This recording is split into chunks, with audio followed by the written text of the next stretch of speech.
नमस्कार, मी ऋषी देसाई. फटका विशेष कार्यक्रमात आपलं स्वागत. फटका कार्यक्रमाच्या निमित्तानं आपण सरकारी आदेश आणि प्रशासकीय बेबंदशाही याच्यावर बोट ठेवत असतो, त्याची उत्तर शोधत असतो. आज अशाच एका विषयावर आपण बोलणार आहोत. सरकारचा एक नवा आदेश, ज्याबद्दल सरकारचं सगळ्यांकडून कौतुक होत आहे. पण हे होणारं कौतुक त्याच्यासोबतच सरकारच्याही मर्यादाही दर्शवतं. आणि याला निमित्त ठरलंय ते म्हणजे सरकारचा 15% फी सवलतीचा निर्णय.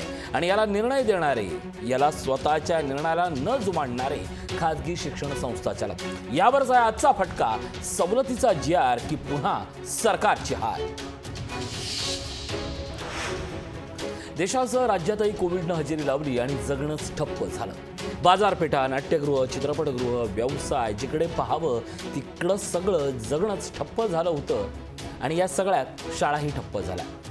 मुळात आज असं कुठलंही क्षेत्र नाही आहे की जिथं विषय पैशाचा राहिलेला नाही. या सगळ्यात शिक्षण क्षेत्राच्या खाजगीकरणानंतर त्याचं अक्राळ विक्राळ रूप जे समोर येत होतं, दुर्दैवानं आज ते पुन्हा अत्यंत वाईट पद्धतीनं आता समोर येतंय की काय, अशी परिस्थिती निर्माण झाली आहे. पैसा फेको तमाशा देखो या एकाच तत्वावर जगणाऱ्या लक्ष्मीपुत्रांना आता सरस्वतीच्या या सगळ्या प्रांगणातून पालकांच्या खिशात आणि घरात काय आहे याचं कुठलंही सोयरसुतक नसलेल्या शिक्षण चालक संस्थांनी कुठलीही माणुसकी न दाखवता पुन्हा एकदा फी वाढ वसूल करणारच ही भूमिका घेतली. आणि हे सगळं प्रकरण कोर्टापर्यंत पोहोचलं. आणि मग न्याय या शब्दाचा अर्थ, जोपर्यंत आपल्या मनासारखी गोष्ट होत नाही तोपर्यंत दाद मागत राहायची आणि आपल्या सोयीचा झाला की त्याला न्याय निर्णय म्हणायचा. त्याच्यासाठी जी धडपड सुरू झाली, या सगळ्या धडपडीतनं महाराष्ट्रातल्या लाखो पालकांना वेठीला धरणाऱ्या संस्था चालकांना आता तर थेट महाराष्ट्र सरकारला आणि कोर्टाच्या निर्णयाला आपण जुमानणारच नाहीये की काय, अशा पद्धतीची एक भूमिका घेतल्याचं चित्र दिसायला लागलंय. मात्र या सगळ्या भूमिकेलाच आता फटकावण्याची वेळ आली आहे. आता हा सगळा विषय काय आहे तो समजून घेण्यापूर्वी मी काही फक्त तारखा सांगतोय. तारखांवर नीट लक्ष द्या आणि कशा पद्धतीनं सरकार अडकलं गेलंय आणि बेबंदशाहीनं ही सगळी यंत्रणा वावरते ते समजून घ्या. 4 मे 2021 सर्वोच्च न्यायालयात फी सवलत देण्याचा आदेश समोर आला. तो जो आदेश आला त्यावर 14 जुलैच्या मंत्रिमंडळाच्या बैठकीत चर्चा झाली आणि मग 28 जुलैच्या मंत्रिमंडळाच्या बैठकीत निर्णय झाला. मुख्यमंत्र्यांकडे अध्यादेश गेल्याची माहिती मिळाली आणि 28 जुलैला मंत्रिमंडळाच्या बैठकीत निर्णय होऊन कशा प्रकारे हा निर्णय लागू होऊ शकत नसल्याचं एका लॉबिंगचं सुरू झालं. या लॉबिंगचे आरोप विरोधकांकडे झाले. अगदी मंत्रिमंडळाच्या बैठकीतही कुठल्या कुठल्या संस्था चालकांसाठी कोण कोण आग्रही आहेत यावर राज्यातल्या विरोधी पक्षाच्या नेत्यांनी टीकेचा भडीमार सुरू केला. आणि मग 12 ऑगस्टला अखेर जी.आर समोर आला. या सगळ्या तारखा जरी समजून घेतल्या तरी समजेल की फक्त 15% ची फी कपात नको असणारी लॉबी ही थेट मंत्रिमंडळापासून ते कोर्टाच्या लढाईची भाषा करून कशा पद्धतीनं हा सगळा जाणून बुजून खेळ करते आहे हे सगळं क्लिअर होईल. सामान्य माणसाच्या जगण्यात शिक्षण नावाच्या प्रगतीसाठी निर्माण झालेली ही जी गोष्ट होती ना, ती शिक्षण क्षेत्रातील अवघ्या काही जणांमुळे आज पालकांच्या आणि पाल्यांसाठी जाचक बनली आहे. या सगळ्या सुरू असलेल्या गोष्टीचा शिक्षण मंत्री, मुख्यमंत्री आणि त्या पल्ल्याड जाऊन देशाचे शिक्षण मंत्री या सगळ्या बेबंदशाहीवर लक्ष देणार का, हाच खरं तर आमचा प्रश्न आहे. मुळात हे सगळं प्रकरण काय ते आता समजून घेऊया. महाराष्ट्र सरकारनं 12 तारखेला एक मोठा निर्णय घेतला. त्यामुळे राज्यातल्या लाखो पालकांना एक मोठा दिलासा मिळाला. शालेय शिक्षण शुल्कात 15% फी कपातीचा निर्णय जारी करण्यात आला. चालू शैक्षणिक वर्षात म्हणजेच सन 2021-22 या वर्षात 15% फी कपात आता केली जाणार आहे. शालेय शिक्षण विभागानं शासन निर्णय देखील आता याचा जारी केलाय. कोविड काळात एखाद्या विद्यार्थ्यानं फी भरली नाही तर त्याला शिक्षणापासून वंचित ठेवता येणार नाही. ज्यांनी यावर्षीची फी पूर्णपणे भरली आहे त्यातील 15% फी ही पुढील फीमध्ये समाविष्ट करावी किंवा पालकांना ती परत करावी असं या निर्णयात म्हटलंय. दरम्यान 15% फी कपात करण्यासाठी अनेक मंत्र्यांनी मंत्रिमंडळ बैठकीत विरोध केल्याची टीका ही विरोधकांनी केलेली आहे. त्यामुळे या सगळ्या प्रकरणातलं जे संशयाचं धुकं आहे ते वाढलंय. त्यामुळे या कॅबिनेट बैठकांमध्ये जो काही दिवसांपूर्वी व्हायला पाहिजे होता, तो निर्णय का रेंगाळला गेला होता, या प्रश्नाचं उत्तर आणि दायित्व हे सरकारकडे राहतं. अखेर काल शालेय शिक्षण विभागानं हा शासन निर्णय जारी केला, आदेश जारी केले आणि 15% फी कपातीचा निर्णय मान्य न करणाऱ्यांवर कारवाई करणार असल्याचं खुद्द शिक्षण मंत्र्यांनी सांगितलं. राज्यातील सर्व माध्यमांच्या शाळांच्या फीमध्ये 15% कपात करण्याचे आदेश राज्य सरकारनं काढले. शालेय शिक्षण विभागानं फी कपातीचा आदेश काढला आणि आता कार्यवाही करण्याचे निर्देश दिलेत. मुळात हा जो विलंब झाला होता ना, त्याच्यात एक कारण महत्त्वाचं होतं, तो म्हणजे टास्क फोर्सची बैठक. पेडियाट्रिक टास्क फोर्सची बैठक झाल्याशिवाय त्याबाबत निर्णय घेऊ नये असे संकेत खुद्द मुख्यमंत्री उद्धव ठाकरे यांनी दिले होते. त्यामुळे हा निर्णय रेंगाळला. अर्थात त्या बैठकीमध्ये फीमध्ये 15% कपात करण्याच्या अध्यादेशाबाबत चर्चा झाली होती. उच्च न्यायालयानं आदेश देऊनही सरकारनं अध्यादेश का काढला नाही, हा सवाल काही मंत्री विचारत होते तर काही मंत्री शांत होते, अशी माहिती सूत्रांकडून मिळते. बुधवारी रात्री टास्क फोर्सची बैठक झाली. या बैठकीत शाळा सुरू करण्याच्या शालेय शिक्षण विभागाच्या निर्णयाला त्यावेळी विरोध झाला. त्यानुसार मुख्यमंत्र्यांनी शाळा सुरू न करण्याचे आदेश दिले. त्यानंतर फी कपातीच्या निर्णयाकडे लक्ष लागलं. शालेय शिक्षण विभागानं सायंकाळी फी कपातीबाबत अध्यादेश काढला आणि अन्य बाबीही नमूद केल्या. सन 2021-22 या शैक्षणिक वर्षासाठी निश्चित करण्यात आलेल्या एकूण फीमध्ये 15% कपात करण्यात आली. यापूर्वी पालकांनी जी पूर्ण फी भरली आहे अशी अतिरिक्त पुढील महिन्यात किंवा तिमाही हप्त्यात समायोजित करावी. तसंच शक्य न झाल्यास पुढील वर्षी शाळा व्यवस्थापनानं समायोजित करावी, हा शासकीय शब्द आहे, पण मर्ज करावी. त्यापैकी काहीच शक्य न झाल्यास फी परत करावी. हे सगळे मुद्दे नीटपणे ऐकून घ्या. फीबाबत काही तक्रार असल्यास अपवादात्मक परिस्थितीत संबंधित विभागीय शुल्क समन्वय समिती किंवा शासन निर्णयानुसार विभागीय तक्रार निवारण समितीकडे तक्रार दाखल करण्यात यावी. याबाबत समितीचा निर्णय अंतिम असेल. फी कशा पद्धतीनं कपात होईल, फी पूर्ण भरलेली जर असेल तर कशा पद्धतीनं पुढील वर्गात ती मर्ज केली जाईल, वर्ग केली जाईल, किंवा यातल्या दोन्ही पर्याय जर अवघड असेल तर ती कशा पद्धतीनं मागे देण्यात येईल.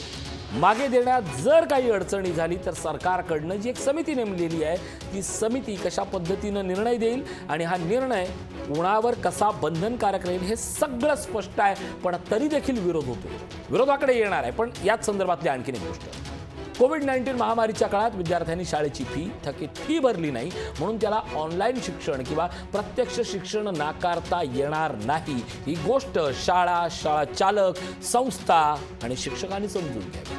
तसं ज्या विद्यार्थ्याला परीक्षेस बसण्यास प्रतिबंधही करता येणार नाही, फी नसल्याचं कारण सांगून त्याचा निकालही रोखून धरता येणार नाही, हे सरकारनं आता स्पष्ट केलंय. पण तुम्ही तर सरकारपेक्षा मोठे आहात, त्यामुळे तुम्हाला आता जाब विचारण्याची वेळ आहे. कोरोनाच्या पार्श्वभूमीवर शाळांच्या 2020-21-22 या शैक्षणिक वर्षासाठी एकूण शुल्कात 15% कपात करण्यात यावी असा निर्णय हा शालेय शिक्षण विभागानं घेतला. हा निर्णय पुन्हा एकदा सांगतोय सर्व मंडळाच्या सर्व शाळांना तातडीनं लागू करायचा आहे. त्यामुळे पालकांना शुल्कात दिलासा मिळणार.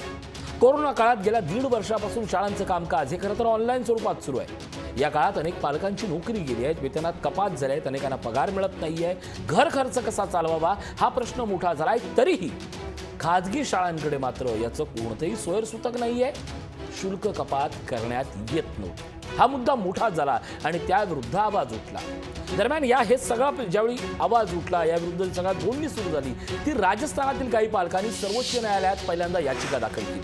त्यावेळी सर्वोच्च न्यायालयानं शुल्क कपात करण्याचे आदेश दिले आणि त्याच धर्तीवर महाराष्ट्रात शुल्क कपात केली जावी अशी मागणी पालकांकडून आली आणि त्यानंतर ही न्यायालयीन प्रक्रिया सुरू झाली. पण प्रत्येक वेळेला राजस्थानचा निर्णय असू देत किंवा सर्वोच्च न्यायालयाचा निर्णय असू देत, आम्हाला तो बंधनकारक का असेल अशी भूमिका ही काही खाजगी शाळा घेत आहेत. अर्थात या सगळ्यात मंत्रिमंडळानं काही दिवसांपूर्वी शुल्क कपात करण्याचा निर्णय घेतल्यानंतर त्या संदर्भातला हा जो आदेश आहे तो गुरुवारी तो देखील उशिरा जाहीर झाला. आता या सगळ्या निर्णयानुसार या वर्षात एकूण शुल्कात 15% फी कपात करावी लागणार आहे. शाळा सुरू झाल्यानं किंवा ज्या विद्यार्थ्यांनी शुल्क भरलेलं नाही आहे त्या सगळ्यांसाठी यातली प्रत्येक गोष्ट ही अत्यंत महत्त्वाची आहे. राज्य सरकारनं खाजगी शाळांच्या फीमध्ये 15% फी कपात करण्याचा निर्णय घेतला, पण या निर्णयाचा GR काढण्यात येत नव्हता. अखेर या निर्णयाचा GR आता काढण्यात आला. आता या GR नुसार मी पुन्हा एकदा वारंवार या गोष्टी का सांगतोय, कारण अजूनही शाळांची भूमिका बदलते आहे। शाळांच्या या भूमिकेबाबत आणि सरकारच्या नियोजनाबाबत अजूनही महाराष्ट्रातल्या लाखो पालकांना नेमका आपल्या बाबतीत काय हक्क आहे त्याची जाणीव होत नाही आहे। ही जाणीव देण्याचं काम माध्यम म्हणून आमचं आहे, तुमच्यापर्यंत पोहोचण्याचं आहे। लक्षात घ्या, सरकारनं जो तुम्हाला हक्क दिलाय त्या हक्काचं पालन आता करून घेणं ही देखील जबाबदारी आपल्या प्रत्येकाची आहे। सरकारच्या GR नुसार या शैक्षणिक वर्षात ही फक्त जी 15% फी कपात करण्याची जी घोषणा झाली आहे त्या 15% फी कपातीच्या घोषणावरून अनेक शिक्षण संस्था चालकांचे धाबे दणाणले आहेत। खरं तर फी कपात करणार नाही, ज्याने फी विरुद्ध आवाज उठवला त्यांच्या विरुद्ध कारवाई करणाऱ्या याच सगळ्या शाळा चालक होता, ज्या निर्घृणपणे ज्या पद्धतीनं त्यांनी ऑनलाईन मुलांना बाहेर काढलेलं आहे किंवा मुलांना पैसे नाहीत तर तुम्ही वर्गात ऑनलाईन का होईना बसायचं नाही, ही जी भावना ज्या शाळांनी निर्माण केलेली आहे किंवा या सगळ्या परिस्थितीमध्ये ज्या शाळांनी तुमचे पालक पैसे भरू शकत नसतील तर तुम्ही या मुलांसोबत शिकायचं नाही अशा प्रकारची भावना ज्या मुलांमध्ये बिंबवली आहे त्या खाजगी शाळा चालकांचा, त्या खाजगी शिक्षण संस्थांचा किंवा अशा सगळ्या शिक्षणातल्या मोठ्या शिक्षणकर्मींचा आणखीन कुठल्या वेगळ्या शब्दात आम्ही सत्कार करायचा। सरकारचा निर्णय तुम्हाला मान्य नाहीये, तुम्हाला कोर्टाचा निर्णय मान्य नाहीये म्हणून तुम्ही स्वतःला स्वतंत्र संस्था समजता का की जी या दोघांच्याही पेक्षा वर आहे? एकीकडे सरकारने काही नियम केला की त्या सगळ्या बाबतीत तुम्ही आडकाठी आणत राहणार किती दिवस? बरं, अशा पद्धतीनं म्हणतात की तुम्ही सरकारचं काहीच वापरत नाही आहात का? आणि आज पालकांची भावना कधीतरी कुणीतरी समजून घ्या ना। पालकांना जर तुम्ही समजून घेणार नसेल तर तुमचं हे विद्यादानाचं काम नसेल। त्याला एक सुंदर शब्द आहे इन्व्हर्टेड कोटमध्ये, माज। आणि जर हा माज असेल तर तो उतरवलाच पाहिजे, कारण आता गोष्ट कोर्टानं सांगितलेली आहे, आता गोष्ट सरकारनं सांगितलेली आहे। बरं, या 15% मध्ये देखील अनेक ठिकाणी जी फसवेगिरी चालली आहे ती देखील आज मी या सगळ्यांच्या समोर उघड करतो। 15% फीच्या रकमेचं काय होईल हा प्रश्न पडला आहे। त्या सगळ्या खाजगी शाळांनी एक नवीन क्लृप्ती लढवली आहे आणि ही क्लृप्ती आहे मागच्या वर्षीच्या फीमध्ये आणि यंदाच्या फीमध्ये काही फी ही वाढवून विद्यार्थ्यांना सांगण्याचा आता नवीन डाव सुरू झालाय, नवीन षडयंत्र सुरू झालंय। मुळात ही 15% फी अनेक ठिकाणी शाळांकडनं ट्युशन फीच्या नावाखाली आम्ही घेत नाही आहोत, जिथं तुम्हाला वर्गात यायचं लागण्याची गरज होती त्या ट्युशन फीच्या आम्ही काट मारत आहोत असा एक आव आणला जातोय, काही ठिकाणी आणला जात नाहीये। मात्र त्याच वेळेला याच शाळांकडनं उर्वरित घेणारी रक्कम ही शाळा प्रशासन, अन्य खर्च या सगळ्याच्या नावाखाली पालकांची लूट सुरू आहे। मुळात ही गोष्ट न्यायालयात ज्यावेळी गेली, सरकार दरबारी गेली, त्यावेळी तुम्ही व्यवसाय करत नाही आहात, ते प्रशासन चालवताय, त्या विद्यादानाचं काम करताय, याचा विसर का पडावा महाराष्ट्रातल्या राजकारणांच्या धनदांडग्या शाळांना आणि शाळा चालकांना? हा प्रश्न आहे। 15% फी तर कपात करावीच लागेल, कारण ही गोष्ट आता पालकांच्या दिलासाची आहे। सुप्रीम कोर्टानं महाराष्ट्र सरकारनं राजस्थानप्रमाणे 15% शुल्क कमी करावे असे आदेश दिले। त्याला मोडता घालणारा, त्याला विरोध करणाऱ्या सगळ्या संघटना याच होत्या ज्या विद्यार्थ्यांना वेठीला धरून शिक्षणासारख्या पवित्र क्षेत्रात एक फार मोठं राजकारण आणि स्वतःचा आर्थिक हितसंबंध जपत होत्या। कोरोना कालावधीमध्ये केलेली फी वाढ रद्द करण्याचा निर्णय घेण्याबाबत राज्य सरकारला निर्देश देण्यात आले। कोर्टाच्या निर्णयानंतर खाजगी शाळांच्या 15% फी कपातीचा निर्णय घेण्यात आला। राज्य मंत्रिमंडळाच्या मागील बैठकीत हा निर्णय झाल्याची माहिती शिक्षण मंत्र्यांनी दिली होती, त्यानंतर GR आला। मुळात लक्ष घ्या, कधी कोर्टानं निकाल दिलाय, कधी सरकारनं याबाबत आदेश काढलाय आणि कधी या आदेशाचा GR काढावा लागलाय। या सगळ्याच्या बाबतीत असणारा विलंब हा फक्त सरकारचा नाहीये, त्या अनेक विद्यार्थ्यांच्या शिक्षणातला विलंब आहे। मुळात हीच गोष्ट आपण समजून घेत नाही। कोरोनाच्या पार्श्वभूमीवर आर्थिक गणित कोलमडलेल्या महाराष्ट्रातील पालकांना सर्वोच्च न्यायालयानं हा मोठा दिलासा दिला होता।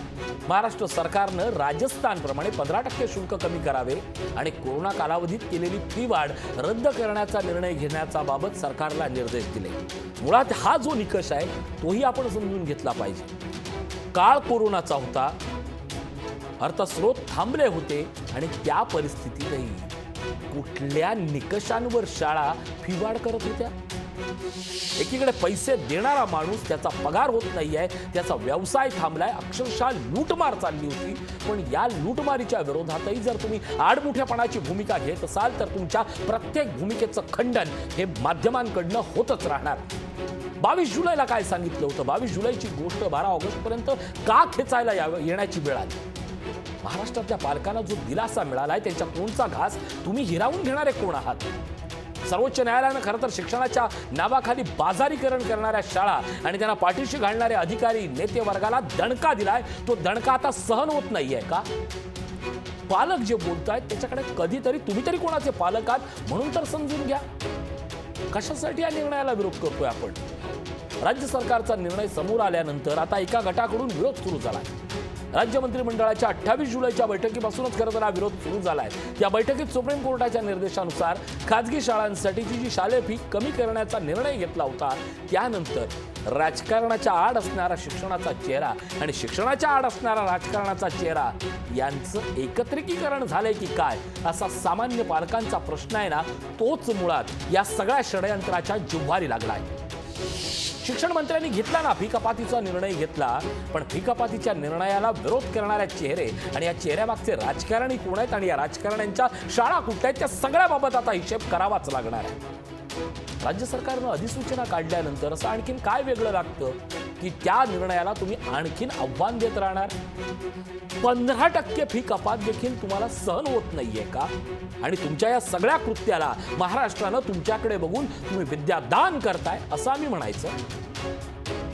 महाराष्ट्र इंग्लिश स्कूल ट्रस्टी असोसिएशनने या निर्णयाला विरोध केला.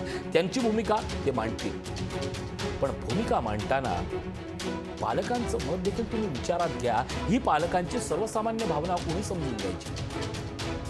अर्थात मेस्टाचंही म्हणणं आपण समजून घ्या. मेस्टानं असं म्हटलं, मेस्टा म्हणजे मुळात महाराष्ट्र इंग्लिश स्कूल ट्रस्टी असोसिएशननं या निर्णयाचा विरोध केला. त्यांचं म्हणणं आहे की खाजगी शाळांबाबत घेण्याचा अधिकार राज्य सरकारला नाही. राज्य सरकारनं मतांच्या राजकारणासाठी हा निर्णय घेतलाय असा आरोप आता सुरू झालाय. जर राज्य सरकार हे मतांचं राजकारण करतायत तर फी वाढ वसूल करणं त्याला फक्त पैसे कमावणे म्हणत नाहीत का? राज्य सरकारच्या निर्णयाविरोधात न्यायालयात जाण्याचा इशारा मेस्टानं दिलाय. मेस्टाचा तो अधिकारी असेल. 2 वर्षापासून शाळा आर्थिक संकटात आहेत हे मान्य. शाळा आर्थिक संकटात आहेत कारण त्या शाळेत काम करणारी माणसं देखील सर्वसामान्य आहेत. पण याचा अर्थ याच्यातली मध्यम वाढ ही 15% फी कपात असू शकत नाहीये का?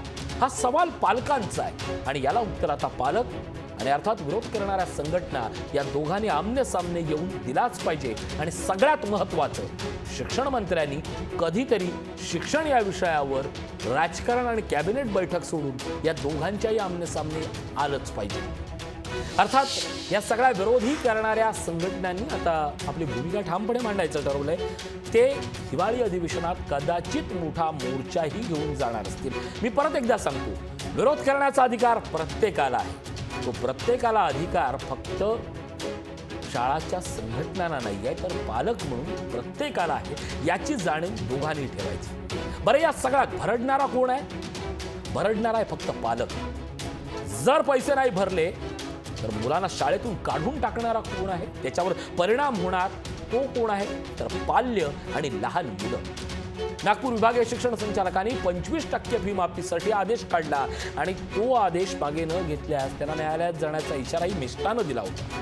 मी परत एकदा सांगतो, ही भूमिका मेस्टाच्या विरोधातली नाही आहे. ही भूमिका आहे पालकांच्या समर्थनाची.